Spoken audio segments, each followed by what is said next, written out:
میں کسی لڑکے کے لیے نہیں باغی ہوں۔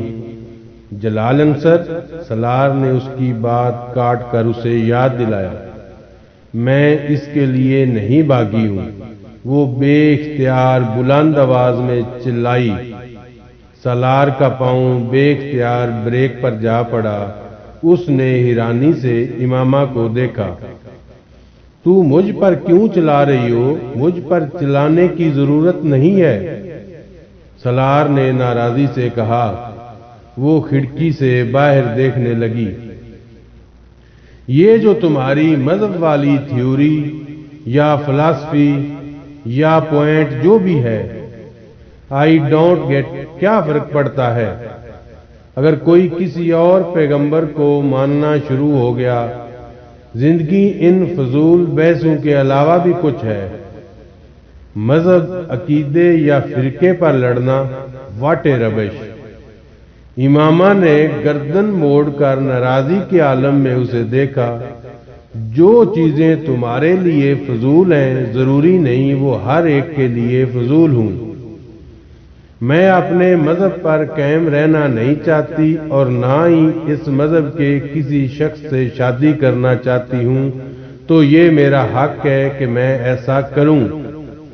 میں تم سے ایسی چیزوں کے بارے میں بحث نہیں کرنا چاہتی جسے تم نہیں سمجھتے، اس لیے تم ان معاملات کے بارے میں اس طرح کے تبصرے مت کرو۔ مجھے حق ہے کہ میں جو چاہوں کروں۔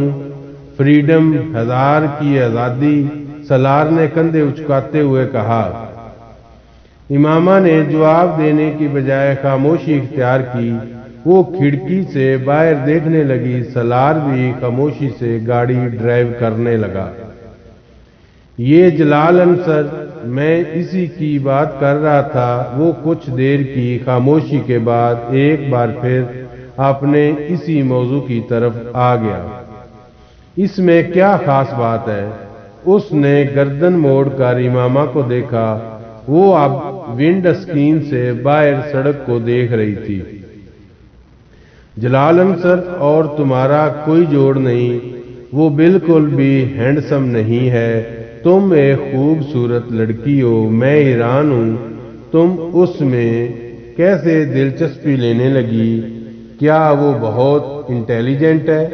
اس نے امامہ سے پوچھا۔ امامہ نے حیرانی سے اسے دیکھا۔ انٹیلیجنٹ کا کیا مطلب؟ دیکھو، یا تو کسی کی شکل اچھی ہوتی ہے، میں نہیں سمجھتا کہ تمہیں جلال کی شکل اچھی لگی ہوگی، یا پھر کسی کا فیملی بیک گراؤنڈ۔ پیسہ وغیرہ بھی کسی میں دلچسپی کا باعث بنتا ہے۔ اب جلال کا فیملی بیک گراؤنڈ یا مالی حالت کے بارے میں نہیں جانتا، مگر خود تمہارا فیملی بیک گراؤنڈ جانتا جتنا ساؤنڈ ہے، یہ بھی تمہارے لیے اس میں دلچسپی کا باعث نہیں بن سکتا۔ واحد بچ جانے والی وجہ کسی کی ذہانت، قابلیت وغیرہ ہے۔ اس لیے پوچھ رہا ہوں، کیا وہ بہت انٹیلیجنٹ ہے؟ کیا بہت آؤٹ اسٹینڈنگ اور بریلینٹ ہے؟ نہیں، امامہ نے مدھم آواز میں کہا۔ سالار کو مایوسی ہوئی۔ تو پھر تم اس کی طرف متوجہ کیسے ہوئیں؟ امامہ ونڈ اسکرین سے باہر ہیڈ لائٹس کی روشنی میں نظر آنے والی سڑک دیکھتی رہی۔ سالار نے اپنا سوال دوبارہ نہیں دہرایا، صرف کندھے اچکاتے ہوئے وہ دوبارہ ڈرائیونگ پر توجہ دینے لگا۔ گاڑی میں ایک بار پھر خاموشی چھا گئی۔ وہ نعت بہت اچھی پڑھتا ہے۔ تقریباً 5 منٹ بعد خاموشی ٹوٹی تھی۔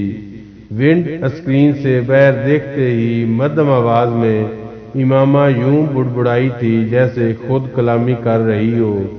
سالار نے اس کا جملہ سن لیا تھا، مگر اسے وہ ناقابل یقین لگا۔ کیا؟ اس نے جیسے تصدیق چاہی۔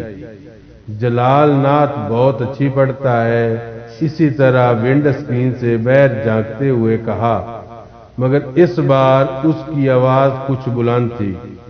بس آواز کی وجہ سے سنگر ہے؟ سالار نے تبصرہ کیا۔ امامہ نے نفی میں سر ہلایا، پھر بس وہ نعت ہی پڑھتا ہے اور بہت خوبصورت پڑھتا ہے۔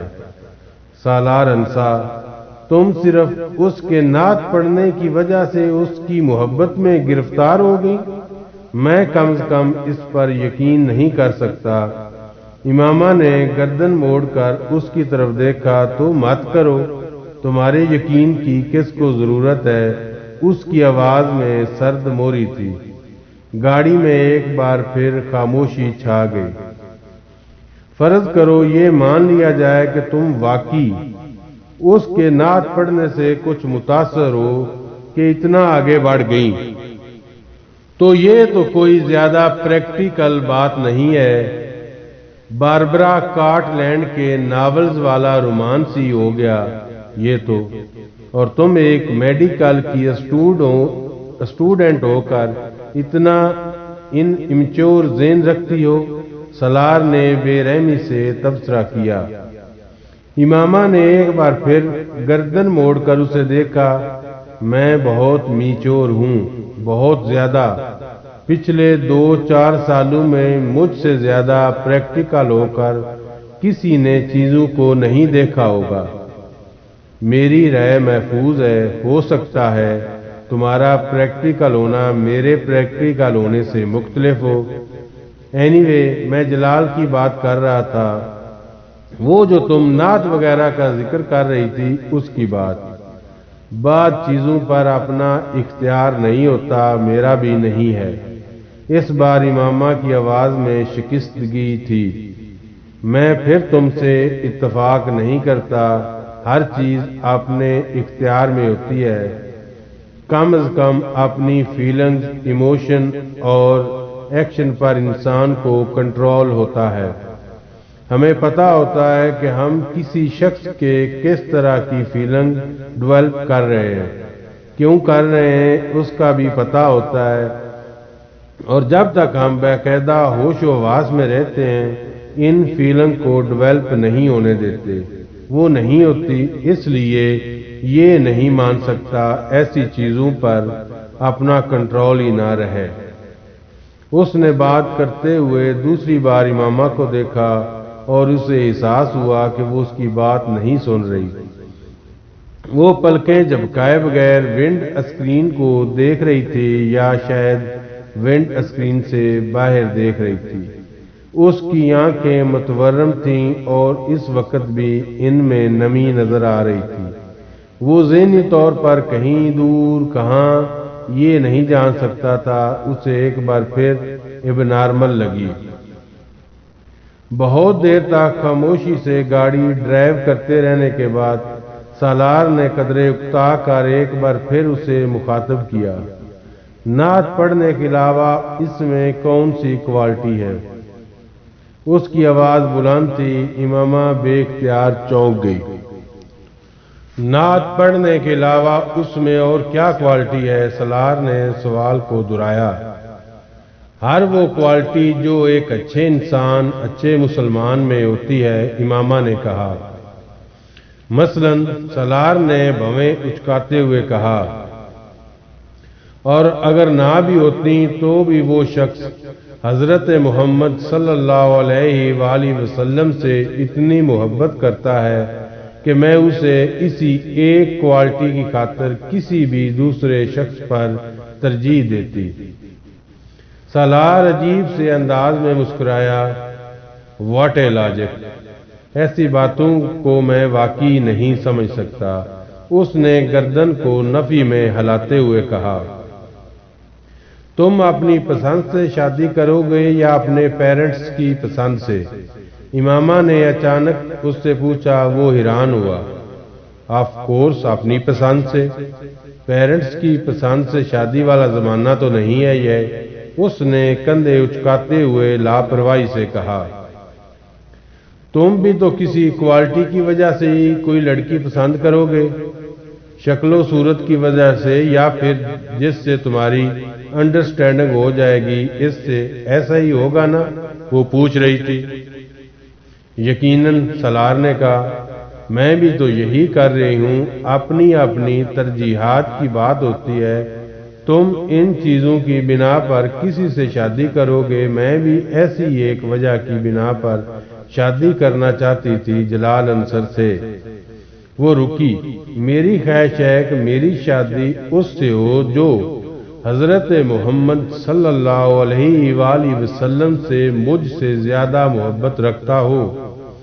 جلال انصر آپ صلی اللہ علیہ وآلہ وسلم سے مجھ سے زیادہ محبت کرتا تھا۔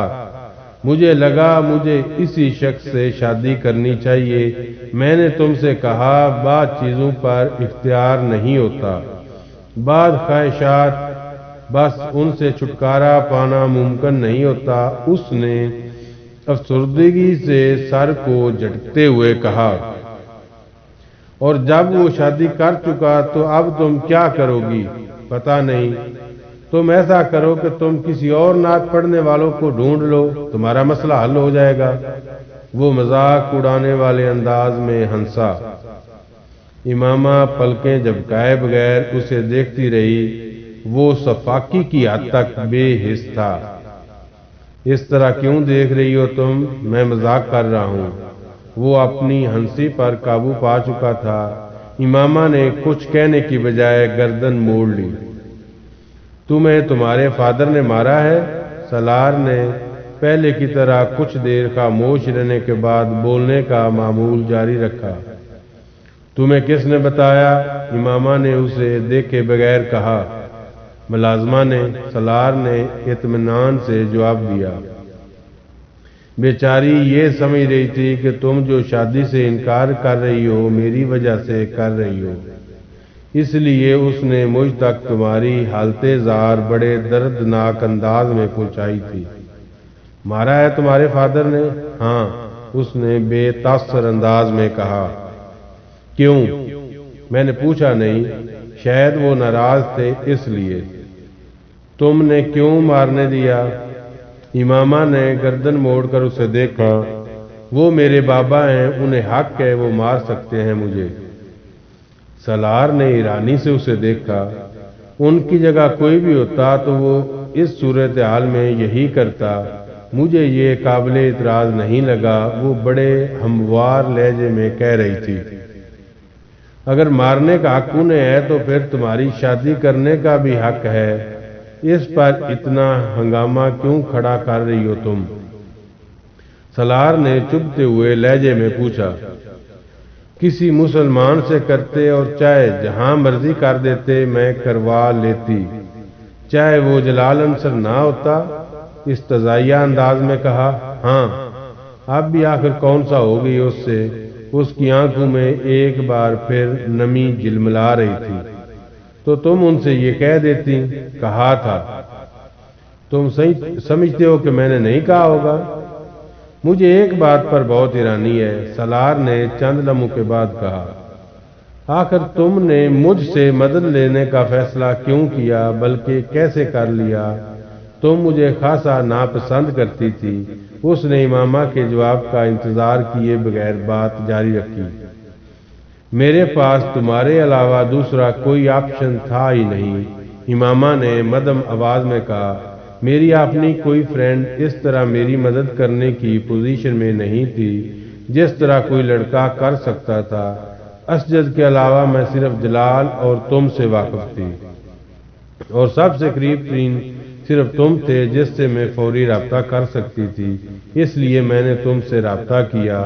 وہ مدھم آواز میں رک رک کر بولتی رہی۔ تمہیں یقین تھا کہ میں تمہاری مدد کروں گا؟ نہیں، میں نے صرف ایک رسک لیا تھا۔ یقین کیسے ہو سکتا تھا مجھے کہ تم میری مدد کرو گے؟ میں نے تمہیں بتایا نا، میرے پاس تمہارے علاوہ اور کوئی آپشن تھا ہی نہیں۔ یعنی تم نے ضرورت کے وقت گدھے کو باپ بنا لیا؟ اس کے بے حد عجیب لہجے میں کیے گئے تبصرے نے امامہ کو یکدم خاموش ہو جانے پر مجبور کر دیا۔ وہ بات منہ پر مارنے میں ماہر تھا، مگر اس نے غلط بھی نہیں کہا تھا۔ ویری انٹرسٹنگ، اس نے امامہ کے جواب کا انتظار کیے بغیر کہا، اور وہ جیسے اپنے تبصرے پر خود ہی محفوظ ہوا۔ میں گاڑی کچھ دیر کے لیے یہاں رکنا چاہ رہا ہوں۔ سالار نے سڑک کے کنارے بنے ہوئے ایک سستے قسم کے ہوٹل اور سروس اسٹیشن کو دیکھتے ہوئے کہا، میں ذرا ٹائر چیک کروانا چاہ رہا ہوں، گاڑی میں دوسرا ٹائر نہیں ہے، رستے میں اگر کہیں ٹائر فلیٹ ہو گیا تو بہت مسئلہ ہوگا۔ امامہ نے صرف سر ہلانے پر اکتفا کیا۔ وہ گاڑی موڑ کر اندر لے گیا اور اس وقت کہیں فجر کی اذان ہو رہی تھی۔ ہوٹل میں کام کرنے والے 2-4 لوگوں کے علاوہ